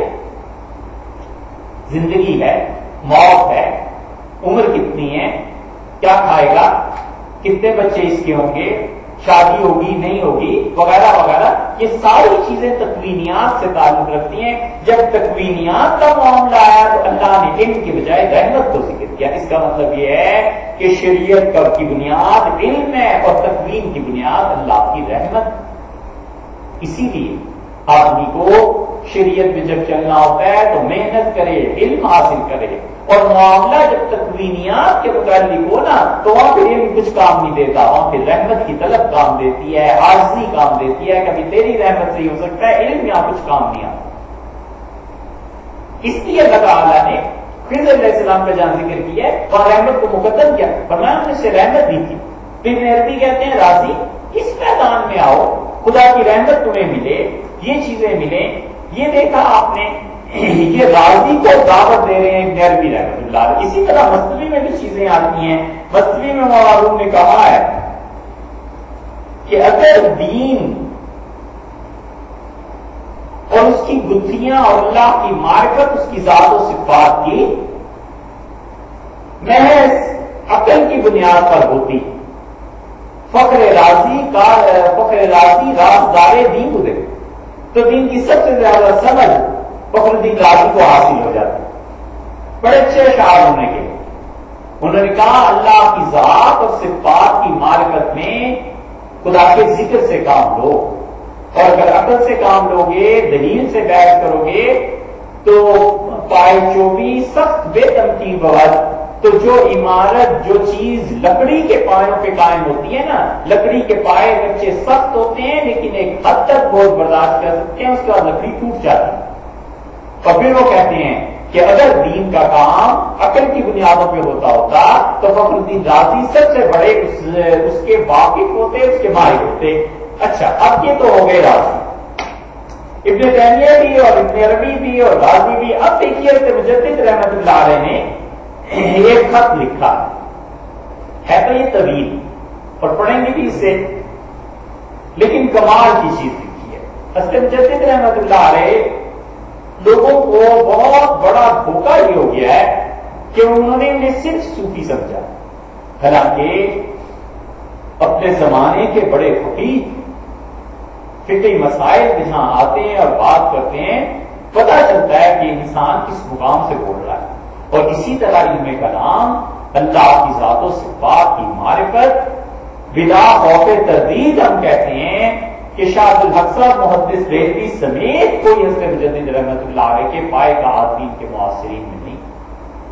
شاہ عبد الحق صاحب کو تو ویسے بھی حضرت رحمۃ اللہ سے حسد بھی ہو گیا، وگرنہ کوئی شخص ایسا نہیں تھا، ملا عبدالحکیم سیالکوٹی کیا اور دوسرے کیا، حالانکہ ملا عبدالحکیم سیالکوٹی کا حال یہ ہے اس شخص کا اتنا علم ہے کہ یہ شخص ایسا ہے کہ اگر چاہے تو بڑی سے بڑی علمی مباحث کو اس طرح نرم کر دیتا ہے جسے منہ میں خیالی۔ انہوں نے ایک حاشیہ لکھا ہے، جنہوں نے پڑھا ہے وہ جانتے ہیں اتنی معرکۃ الآراء مباحث ہیں، لیکن ملا عبدالحکیم سیالکوٹی اتنے آسانی سے لکھتا ہے، حیرت ہوتی ہے اتنے بڑے بڑے مسائل کو اتنی آسانی سے۔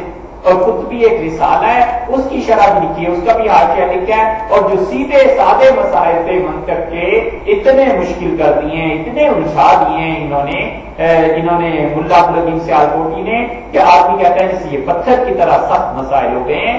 اتنے علم کے باوجود جو معرفت باری تعالیٰ کی حضرت رحمت اللہ کو حاصل تھی، سوال ہی پیدا نہیں ہوتا حضرت مجدد رحمت اللہ علیہ کا کوئی ہم اثر ان کے درجے تک پہنچاؤ۔ اس لیے یہ ہے تو طویل کر، لیکن کمال کی چیز ہے۔ حضرت نے کئی جگہ مکتوبات میں اس پہ بحث کی ہے۔ یہ حضرت کی تجدید ہے۔ جو لوگ کہتے ہیں نا، اور بڑا اچھا سوال کرتے ہیں، ہم نہیں جانتے، ایک صاحب نے امریکہ سے سوال کیا تھا لیکن بہت کام کی بات انہوں نے پوچھی۔ دیکھو حضور صلی اللہ علیہ وسلم کی احادیث سے جو بات ثابت ہوتی ہے نا، وہ یہ ہے کہ اچھا سوال بھی آدھا علم ہے۔ اچھا سوال کرنے کے لیے بھی کوئی علم چاہیے نا۔ انہوں نے لکھا یا انہوں نے پیغام بھجوایا کہ حضرت مجدد رحمت اللہ کی تجدید تھی کیا، کس بنیاد پہ آپ مجدد انہیں کہتے ہیں، تجدید کیا تھی؟ اور بات یہ ہے کہ حضرت مجدد رحمت اللہ علیہ کی تجدید کے جو مختلف پہلو ہیں، ان میں سے ایک پہلو یہ تھا کہ اس وقت پورا ہندوستان اور پورا مشرق وسطیٰ اور شام اور عراق اور مصر کے تو کہنے ہی کیا، غرب پہ سب کے سب وحدت الوجود، اور اس کی بنیاد پہ تصوف میں جو گمراہ کن نظریات آ رہے تھے اور جو چیزیں آ رہی تھیں، اس کو اگر کسی نے لگام دی ہے اور نظریات کا رد کیا ہے تو حضرت مجدد الفسانی سرہندی رحمت اللہ علیہ تھے۔ ان کی زندگی میں تجدید کا ایک شعبہ یہ بھی تھا، جب ہم ان کے معاصرین کو پڑھتے ہیں اور خاص طور پر ان صوفیوں کو جو وحدت الوجود کے قائل تھے، تو وہ بسا اوقات معاذ اللہ شرک تک پہنچ جاتے تھے۔ حضرت مجدد رحمت اللہ علیہ جنہوں نے آ کر لگام دی اور انہوں نے کہا کیا یہ فضول باتیں کرتے ہو، اصل تصوف کیا ہے، اصل چیزیں کیا ہیں۔ اسی لیے حضرت مجدد رحمت اللہ علیہ جو مکتوبات ہے نا، یہ ایک طرح کا چھوٹا سا انسائکلوپیڈیا ہے، اساتذہ سے پڑھنے کی چیز ہے۔ ان کا خط دیکھیے، اور یہ حضرت رحمت اللہ علیہ کا خط ہے ان کے مکتوبات کی دوسری جلد میں۔ اگرچہ یہ موضوع حضرت نے کئی بار لکھا کہ عقل اور نقل کس کا اعتبار ہے، لیکن معرفت الحقائق، یہ جو مجموعہ ہے معرفت الحقائق، ایک ہے نور الخلائق، نور الخلائق کے بعد یہ معرفت الحقائق ہے۔ اس معرفت الحقائق کا 23واں خط ہے حضرت فرماتے ہیں الحمدللہ الذی انعم علینا، اللہ تعالیٰ کا احسان ہے تمام تعریف ذات کے لیے جس نے ہم پہ نام کیا وحدانہ اسلامی، اسلام کی طرف ہدایتی وجعلنا محمد محمد صلی اللہ علیہ وسلم، حضور صلی اللہ علیہ وسلم کی امت میں پیدا کیا، انبیاء رحمت خان مر عالمین را۔ دیکھو حضرات انبیاء علیہ السلام اس پوری کائنات میں ہر جگہ کے لیے خدا کی رحمت ہے۔ وہ حضرت حق سبحانہ بتوسط برست ان بزرگواران از ذات و صفات خود، اور اللہ تعالی نے انبیاء علیہ السلام کو بھیجا اور ان کے توسط اور ان کے وسیلے سے اور ان کو بھیج کر اپنی ذات اور صفات کی خبر دی، بما ناقص عقلان و قاصر ارکان، خبردارات ہم جیسے لوگ جن کی عقلیں بھی کم تھیں اور ہم جیسے لوگ جو اللہ کی ذات و صفات کا ادراک نہیں کر سکتے تھے، خدا نے احسان کیا کہ انبیاء علیہ السلام کو بھیج کر یہ چیزیں کی. وہ اندازہ فہم کوتا ماں برکمالات ذاتی اور صفاتی ہے خود اطلاع بخشیدہ. اور احسان یہ فرمایا اللہ نے کہ ہم جیسے کم عقل لوگ جن کی عقل کبھی بھی اس مقام تک نہیں پہنچ سکتی تھی کہ خدا کی ذات اور اس کی صفات کی خود بخود اطلاع پاتی کہ اللہ کیا ہے، اس کی صفات کیا ہیں، ہماری عقل نہیں پہنچ سکتی تھی. خدا نے احسان کیا کہ انبیاء علیہ السلام کے ذریعے میں اطلاع دی. وہ مراضی خود رہا اور اللہ نے بتایا ان انبیاء علیہ السلام کے ذریعے اب نبوت اور عقل ایک دوسرے کے مقابلے میں چل رہے. اور اللہ نے بتایا ان انبیاء علیہ السلام کے ذریعے کہ کس چیز سے وہ راضی ہوتا ہے اور کس چیز سے وہ ناراض ہوتا ہے، جدا ساختہ. اللہ نے ان چیزوں کو الگ الگ کیا، ہماری عقل نہیں الگ کر سکتی تھی. وہ منافع دنیاوی و اخروی مارا اور مضاد امام ممتاز فرمودہ. اور اللہ نے ان انبیاء علیہ السلام کے ذریعے میں بتایا کہ ہم اپنی دنیا اور آخرت کو نقصان دہ چیزوں سے کیسے بچا سکتے ہیں اور نفع کیسے حاصل کر سکتے ہیں اگر توسل وجود شریف شان نہ بودے. اگر ان انبیاء علیہ السلام کا وجود نہ ہوتا عقول بشری در اسباب ثانیہ تعالی عاجز بودے. عقل مہر اپنے بل بوتے پر اللہ تعالیٰ کو بالکل نہ جان سکتی. بل در ادراکے کمالات او سبحانہ ناقص و قاصر آمدے. اور اللہ سبحانہ و تعالیٰ کی معرفت میں عقل ناقص ہوتی، قاصر آمدے، پہنچ ہی نہ سکتی عقل کہ اللہ کی صفات کو سمجھے. یہ تو خدا نے احسان کیا کہ اس طرح کیا. بہت بڑی بات ہے. دیکھو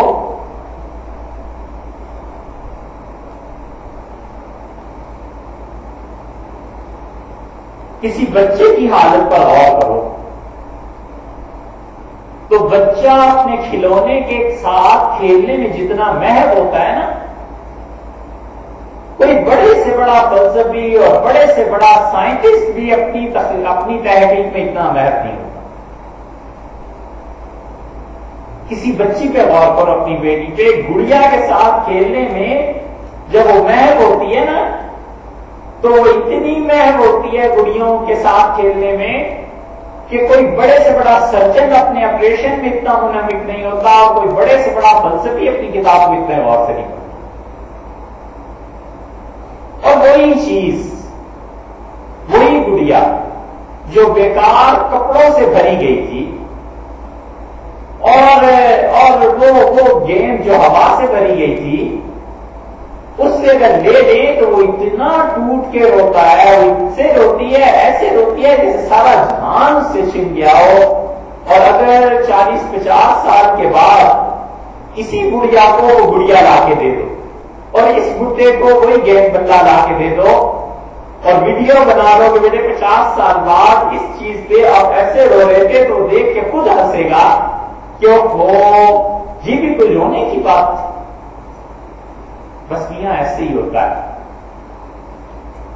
عمر جب بڑھتی ہے نا تو بہت سے کھلونے ہم خود توڑ دیتے ہیں یا پھر چھیننے والے چھین کے لے جاتے ہیں، اور پھر احساس ہوتا ہے کہ یہ سب کھلونے. اور بہت سی گڑیاں ہیں جو دل میں اتری ہوتی ہیں، اس وقت ان کی حقیقت اس گڑیا سے بھی کم ہوتی ہے اس میں رتی اور بیکار کپڑے بھرے گئے. اور بہت سی چیزیں جن کو حاصل کرنے میں توجہ زندگی کی لگا دی تھی، پھر پتا چلتا ہے کہ وہ اس کی حیثیت گیند اور فٹ بال کے ہوا سے بھی کم تھی. اس چیز میں ہم الجھے رہے اور کام گزرتے رہے یہاں تک کہ یہ سارے بڈھے اور بڈھیاں دل سے اتر جاتے ہیں، اور پھر آخر میں جب سب کو توڑ دیتا ہے نا تو پھر ٹوٹ جاتا ہے. جب وہ خود ٹوٹتا ہے تو پھر آگے پتا چلتا ہے کہ ذات و معرفت باری کا حالت کیا. رستے میں جدید رحمت اللہ علیہ نے کمال کی بات لکھی ہے. فرماتے ہیں کہ ہماری عقل پہنچ نہیں سکتی تھی، اس دنیا کے پردے اٹھا دیتی درمیان سے اور اللہ تک پہنچ جاتی. اب آئی اگلی بات، تو دوائے فلاسفہ، قدیم فلسفی یونان کے کہ خود رہا اکابر ارباب عقول کی گیرن، جو یہ اپنے آپ کو کہتے تھے کہ دنیا میں عقل ان کا ختم ہے، اور بڑے بڑے عقل مند وہ تھے افلاطون، ارسطو وغیرہ وغیرہ، منکر سانے ادل، اللہ کا انکار کرنے والے یہ یونان کے فلسفی تھے۔ وہ اشیاء از نقصان عقل بدار منسوخ بھی ساتھ، اور عقل اتنی تھی بس کہ کہتے تھے زمانہ ہر چیز کو بناتا ہے اور بگاڑ دیتا ہے، بس زمانہ اصل ہے، اللہ کو پہچانتے ہی نہیں تھے۔ اور مجادلہ نمرود کے بادشاہ ہوئے زمین گودار، تو بہت بڑا بادشاہ نمرود تھا، تم اس کی حالات پر غور کرو تو حضرت خلیل علیہ نبینا علیہ الصلوۃ والسلام، حضرت ابراہیم علیہ السلام نے اس سے مناظرہ آخر کس بات پر کیا؟ در اس بات خالق سماوات والارض مشہور، آسمانوں اور زمین کے پروردگار اللہ تعالیٰ کے ہونے اور نہ ہونے کے بارے میں نمرود نے بحث کی، مناظرہ کیا ابراہیم علیہ السلام کے بارے میں، جیسے کہ تم جانتے ہو۔ اس نے یہی کہا نا کہ تمہارا رب کون ہے؟ حضرت فرماتے ہیں اتنا بڑا بادشاہ ہو کے اللہ کو نہیں پہچان سکتا۔ عقل کا حال یہ کہ ابراہیم علیہ السلام سے بحث کرتا ہے، کہتا تمہارا رب کون ہے؟ اور وہ ساری بات کہ انہوں نے کہا مشرق سے سورج کو اللہ لاتا ہے تو مغرب سے لیا، وقت قرآن مجید ہم مذکور، قرآن میں یہ قصہ آیا ہے آپ جانتے ہیں، فرعون بے دولت بھی گو، اور اس کو دیکھو، اگر اللہ کی معرفت دولت سے حاصل ہوتی، ملک سے حاصل ہوتی، عقل سے حاصل ہوتی تو نمرود کو مل جاتی، یونانیوں کو مل جاتی، اس فرعون کو مل جاتی۔ اس کی حالت دیکھو، قرآن کہتا ہے کہ اس نے کہا ما علمت لکم من الہ غیری، میرے دربار والوں میرے علاوہ کائنات میں کوئی خدا نہیں، اور اگر کسی نے کسی کو مانا موسیٰ علیہ السلام جیسے کہہ رہے ہیں تو میں اسے جیل میں ڈال دوں گا۔ ونیز فرعون بعد پھر موسیٰ علیہ نبی صلی السلام خطاب کرتا اور اس سے پھر حضرت موسیٰ علیہ السلام کو بھی کہا، اور اس نے کہا لئن اتخذت الہا غیری لجعلنک من المسجونین، موسیٰ اگر تم خدا کو کسی کو مانتے ہو میرے علاوہ تو یاد رکھو میں آپ کو جیل میں ڈال دوں۔ ونیزان بے دولت، احسان لائق کا یہ فرعون، تیسری بات بھی اس کی سنو، کہتے ہیں یا حامان ابن لی صرحا لعلی، حامان ایک اونچا مینارہ بناؤ، ابلغ الاسباب اسباب السماوات، اونچا مینارہ آسمان کی طرف بناؤ، فاتبع الی الہ موسیٰ، اور میں آسمان میں جھانک کے دیکھنا چاہتا ہوں کہ موسیٰ کا خدا اوپر آسمان میں کہاں بیٹھا ہے، وَإِنِّي لَأَظُنُّهُ كَاذِبًا، اور میں سمجھتا ہوں موسیٰ علیہ السلام جھوٹ بولتے۔ یہ تیسرا جملہ حضرت مجدد رحمۃ اللہ علیہ نے کیا ہے۔ حضرت نے فرمایا سلطنت اتنی بڑی، حکومت اتنی بڑی، اور حماقت دیکھو، اور ان فلسفیوں کو دیکھو، یونان والوں کو علم کتنا زیادہ بظاہر، اور حقیقت ان لوگوں کی یہ ہے کہ اللہ کی ذات کو نہیں پہچان سکے۔ یہ جو کچھ فرعون نے کہا نا کہ اوپر منارہ بناؤ اور میں چڑھوں اور جھانکوں، اسی سے ملتی جلتی وہ بات بھی کہتے ہیں جو یہ کہتے ہیں کہ اگر کوئی آدمی پہاڑ کے اوپر چلا جائے تو اللہ تعالیٰ سے زیادہ قریب ہو جاتا ہے، اور زمین پہ ہو تو اتنا قریب نہیں ہوتا۔ مثلا مری 7,000 فٹ یا 4,000 فٹ ہے، تو اگر مری پہ چلا جائے تو 4,000 فٹ اللہ کے قریب ہو جائے گا۔ یہ ایسے عقل مند مسلمانوں میں گزرے ہیں۔ ایک امام داروی رحمۃ اللہ علیہ تھے، داروی جو تھے حدیث کے امام تھے، امام بخاری رحمۃ اللہ علیہ کے معاصر وہ نہیں، ایک اور داروی گزرا ہے وہ بھی یہی لکھتا ہے، اور حیرت ہے کیا کہیں، کچھ کھا کے آدمی مر جائے، یقین مانیے مر جائے واقعی۔ جب ہم لوگ پڑھتے ہیں کہ ابن تیمیہ کہتا ہے اس کی کتابیں پڑھو، یہ بہت بڑا عالم دین ہے، اور ابن تیمیہ رحمۃ اللہ علیہ کہتے ہیں یہ اللہ کو سب سے زیادہ جاننے والا ہے، اور جب اس کی کتابیں پڑھی، ابن قیم کہتے ہیں ابن تیمیہ ہمیشہ کہتے تھے ان کی کتابیں پڑھو۔ خیر ہم نے جب دیکھا کہ ابن قیم نے بہت تعریف کی تو ہم نے بھی کتاب منگوائی، اللہ کا شکر کیا۔ جب اسے پڑھا تو وہ کہتا ہے کہ اگر کوئی پہاڑ پہ کھڑا ہو تو اللہ کے زیادہ قریب ہے، اور زمین پہ ہو تو خدا کے اتنا قریب نہیں ہے۔ کئی ایک اساتذہ سے ہم نے کہا کہ یہ ہیں شیخ الاسلام، بتاؤ کدا آدمی جائے گا ڈوب کے مر جائے کہ یہ ہے کوئی عقل کی بات کہ اگر ہمارے پر مثلاً کوئی چڑھ جائے تو اس آدمی سے جو نیپال میں رہتا ہے زیادہ اللہ کے قریب ہو جائے۔ لا حول ولا قوت الا باللہ۔ یہ بات جہاں صفات باری تعالیٰ کا مسئلہ آیا ہے وہاں نے کی۔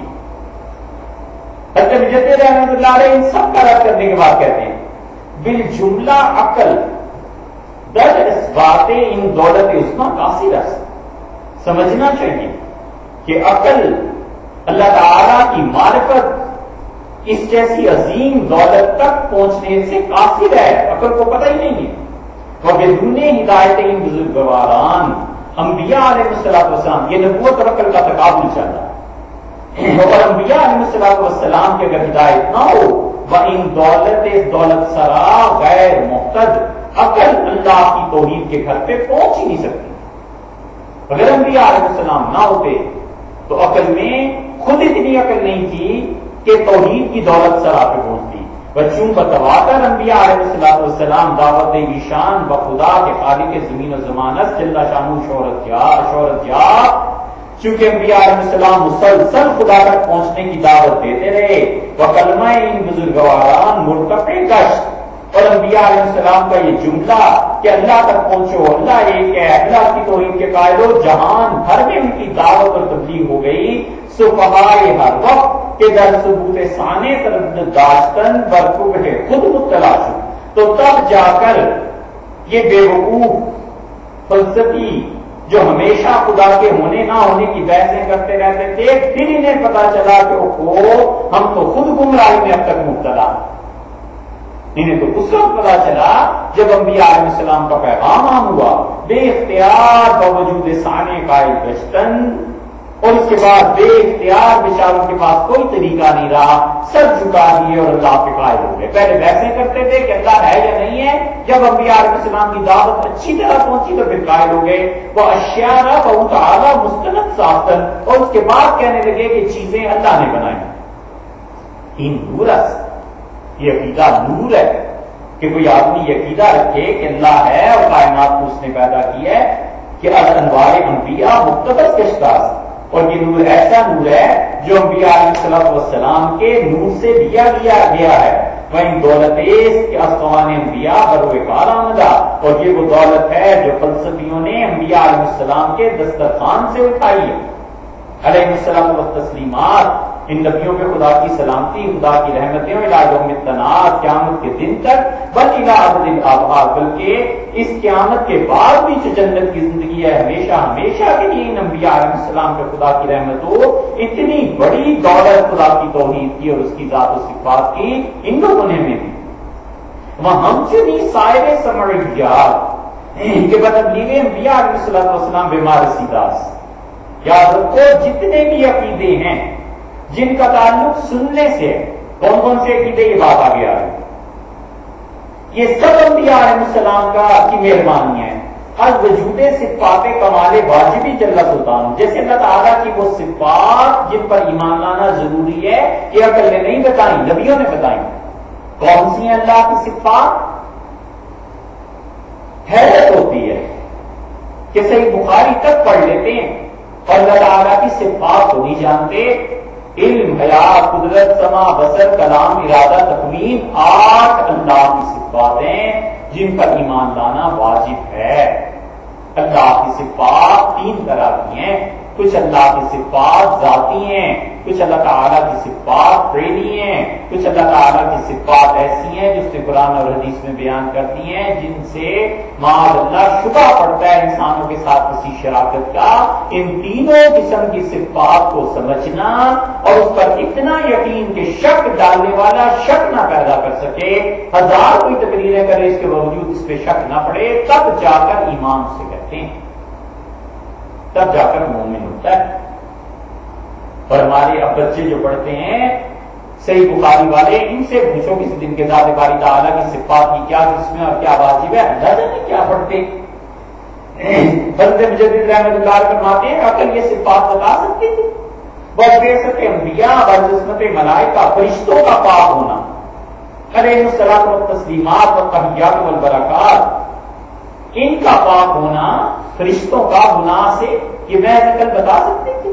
اور حشر و نشر، قیامت میں حساب و کتاب، از وجود بہشت و دوزخ، جنت اور جہنم کا وجود و تنعیم و تعظیم، جنت کی نعمتیں اور جہنم کا عذاب دائمی، انہا و انسال انہا کہ شریعت پان ناطقس کہ شریعت نے یہ سب کچھ سکھایا، انبیاء علیہ السلام نے یہ سب چیزیں بتائی ہیں.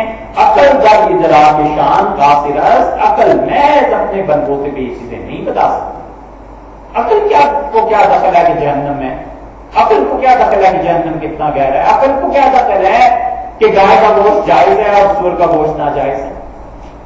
عقل کو کیا دخل ہے کہ یہ رشتے عورتوں کے جائز ہیں، یہ رشتے حرام ہیں. عقل کیسے فیصلہ کر سکتی ہے؟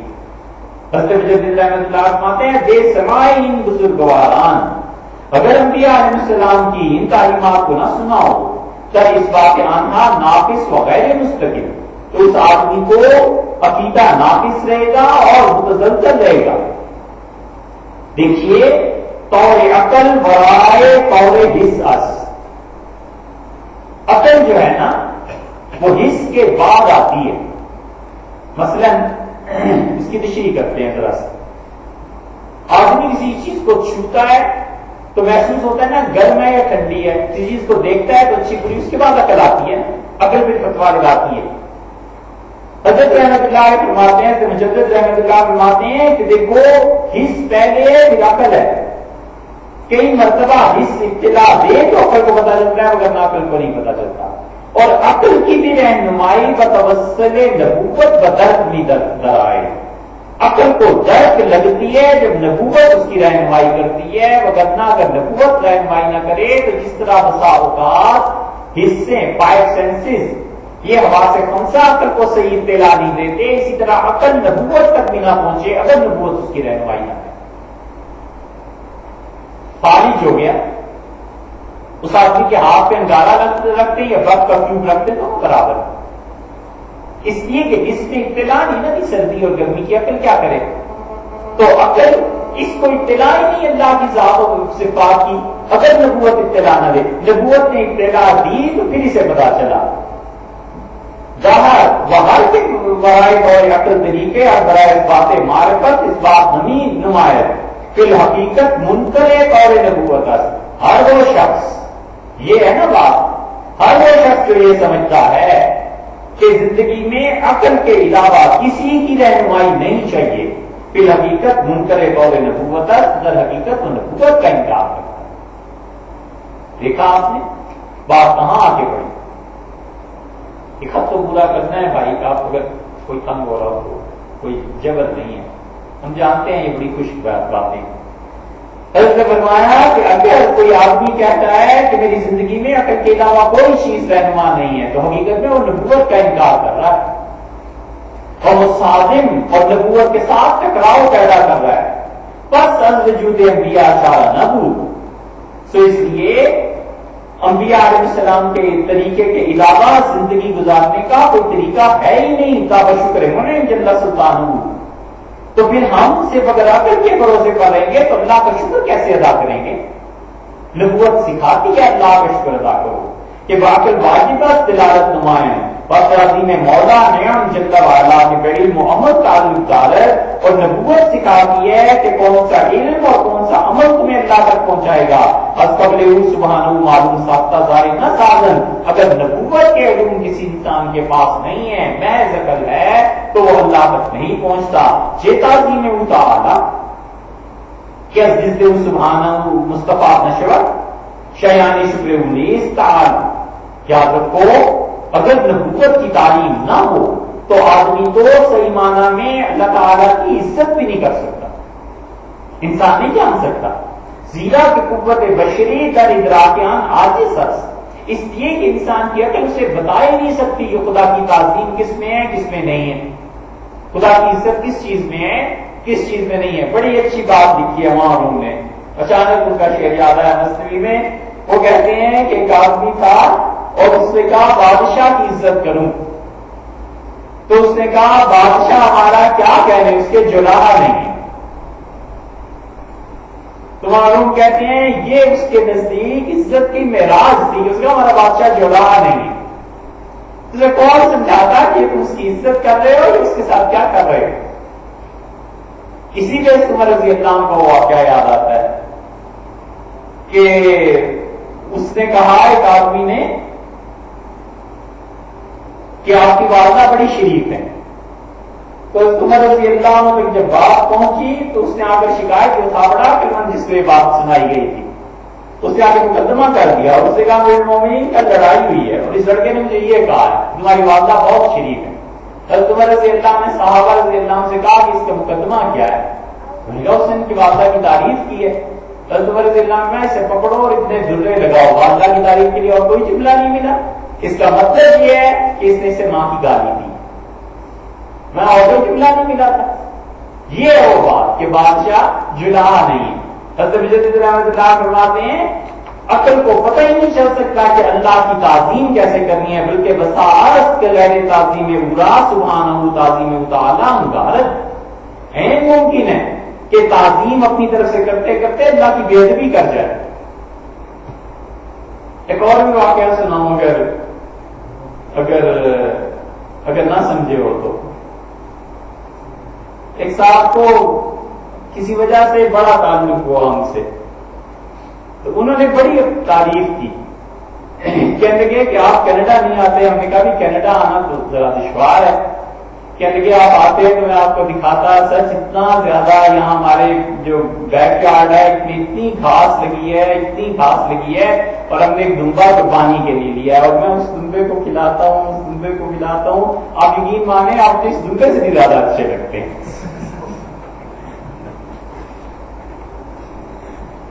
ہم نے کہا بالکل ٹھیک ہے. یہ محبت کا اظہار ہے نا کہ ہم سے دنیا سے زیادہ اچھے لگتے ہیں. یہی چیز ہے. آپ سمجھے؟ حضرت مجدد رحمۃ اللہ کہتے ہیں اگر نبوت نہ ہو اور بات عقل تک رہے تو عقل ممکن ہے اللہ کے لیے وہ الفاظ استعمال کرے جو حقیقت میں اللہ کی تعظیم نہیں ہے. پھر فرماتے ہیں اذان حضرت اعلیٰ و تقدس مقصود پر نبوت اللہ تعالیٰ کی تعریف ختم ہے بند ہے انبیاء علیہ السلام پہ. دیکھا اسی لیے کوئی آدمی اللہ کا کوئی نام اپنے پاس سے نہیں رکھ سکتا. شریعت منع کرتی ہے. شریعت کہتی ہے تم اللہ تعالیٰ کو یہ کہہ سکتے ہو کہ اللہ تعالیٰ شفا دینے والا ہے, شافی ہے. یہ مت کہو کہ اللہ ڈاکٹر ہے. معاذ اللہ اس لیے کہ ڈاکٹر انسان ہے, اچھے بھی ہیں برے بھی ہیں. آدمی کہہ سکتا ہے کہ اللہ صانع ہے, کائنات بنانے والا ہے. یہ نہیں کہہ سکتا کہ اللہ انجینئر ہے. ایک انجینئر عام آدمیوں کے لیے لفظ استعمال ہوتا ہے. اللہ کے نام سوائے انبیاء علیہ السلام کے حضرت فرماتے ہیں کوئی نہیں رکھ سکتا. اور منحصر پر تبلیغ انبیاء علیہ السلام اللہ کی تعظیم اللہ کو جاننا یہ اس بات پر منحصر ہے کہ تم تک نبیوں کا پیغام کس رنگ میں پہنچا ہے. انبیاء علیہ السلام عقل سے کہیں آگے کی بات بتاتے ہیں. وہ الہام کہ اولیاء مقتبس والے نبوت. ہم پھر جو کہتے ہیں کہ مشائخ کو الہام ہوتا ہے تو الہام دیکھو یہ اصل میں نبوت کے نور سے وہ نور ہے جو کسی کے سینے میں پہنچتا ہے. اور برکات و فیوز مطابق انبیاء علیہ السلام اور یہ نور حاصل ہوتا ہے جب کوئی شخص انبیاء علیہ السلام کی پیروی کرتا ہے. عقل ترین امر اگر کفایت نہیں کر جتنی باتیں ہم نے اب تک کہی ہیں اگر عقل کافی ہوتی ان ساری چیزوں میں فلاسفہ یونان کے مقتضا خود عقل کا ساختان درتی ہے ضرارت نمی ماندن.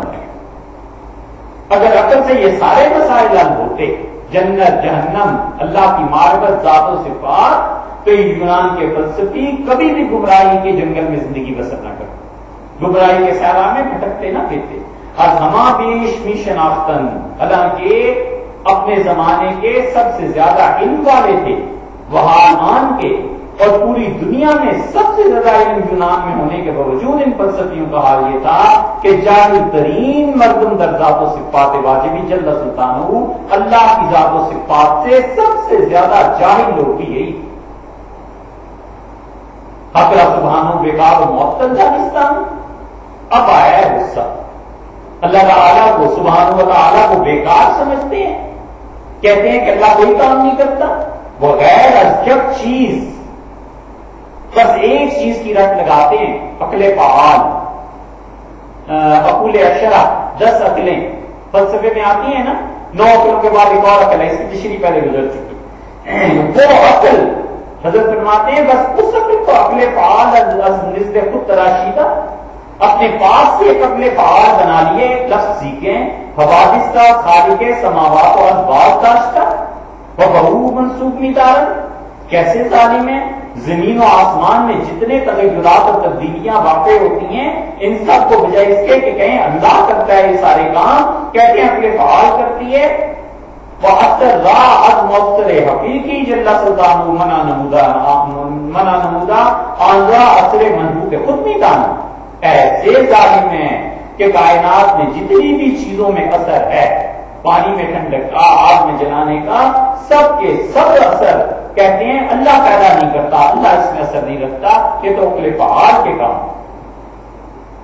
اب پھر ایک بات کہتے ہیں، وہ کہتے ہیں قدرت کلمۃ تخرج من افواہہم، کتنا بڑا کفر کا جملہ ہے یہ جو کہتے ہیں فلسفی کہ کائنات میں جتنے بھی اثر ہیں، بیج کے ٹوٹنے کا اثر، مٹی کا اثر، سردی اور گرمی کا اثر، اس زمانے میں مرتب ہوتے ہیں نا، دوائی کا اثر، شفا ملتی ہے یا نہیں، یہ سب کچھ اللہ نہیں دیتا، اگلے فعال دیتی ہے۔ کتنا کفر کا جملہ ہے جو ان کے منہ سے نکلا، ان یقولون الا کذبا، سوائے جھوٹ کے کچھ نہیں بکتے۔ یہ یونان کے فلسفی کفار دار الغرب، ہندوستان کے کافر، یہ ہندو مشرک باوجود بت پرستی ان جماعت آسن حالن، باوجود اس کے کہ ہندوستان میں بتوں کو پوجتے ہیں، یہ ان فلسفیوں سے اچھے ہیں۔ پھر حضرت حق سبحانہ جل وعلا کا تنقید التجا دارن کہ جب ان ہندوؤں پہ مصیبت آتی ہے تو اللہ تعالیٰ کے سامنے ہاتھ جوڑتے ہیں، اللہ کو پکارتے ہیں۔ وہ بت ہارا وسیلہ شفاعت پیش تعالیٰ سازن، اور اپنے بتوں کو اللہ کے اور اپنے درمیان وسیلے کے طور پر رکھتے ہیں، وسیلہ پیش کرتے ہیں۔ تو ان فلسفیوں تو یہ اچھے ہیں کہ شرک کرتے ہیں، کم سے کم یہ تو نہیں کہتے کہ اللہ نے کچھ کیے ہی نہیں اور اللہ معطل اور بیکار۔ عجب طرح کے جمع السفہاء حکما، اس سے زیادہ مصیبت دیکھو کہ یہ یونان کے سفیہ اپنے آپ کو حکما کہتے ہیں، یہ سفہاء بے وقوف اپنے آپ کو حکیم کہتے ہیں، اور بے حکمت منصوب دارن اکثر احکام نشان سیما در الہیات کے مقصد اسناس کاذبان، اور اللہ تعالیٰ کی ذات و صفات کو پہچاننا کہ سب سے روشن چیز وہ ہے، اس میں ذرہ برابر میں اطلاع نہیں، یہ حال ہے ان کا۔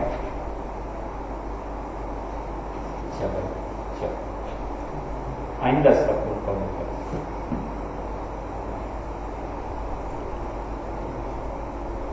بہت کام کی چیز ہے۔ آئندہ اگر آپ کے سمجھ آئے تو آئندہ اس کو سنیے گا کہ مجاہدات اور ریاضات کی جو حضرت نے بات کی ہے نا، بہت کام کی چیز ہے۔ انشاءاللہ آئندہ بات